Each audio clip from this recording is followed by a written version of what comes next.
Pemirsa percepatan penataan das bendung, Wali Kota Palembang Ratu Dewa bentuk tim untuk menangani permasalahan aset sosial seperti pembebasan lahan masyarakat yang terdampak.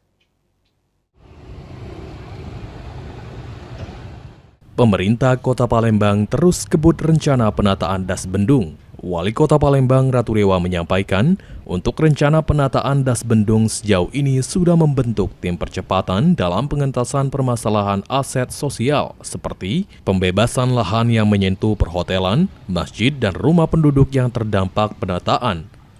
Setelah semua permasalahan selesai, penataan das bendung akan segera dilakukan dan diupayakan di tahun 2026 ini.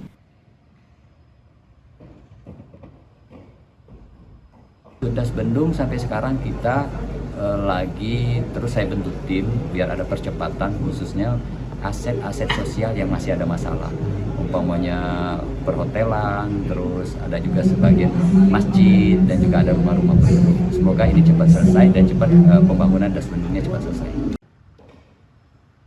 Penataan das bendung ditargetkan akan meminimalisir potensi terjadinya genangan air di 3 kecamatan, yakni Ilir Timur 1, Ilir Timur 3, dan Kemuning. Sandi Pratama, PAL TV.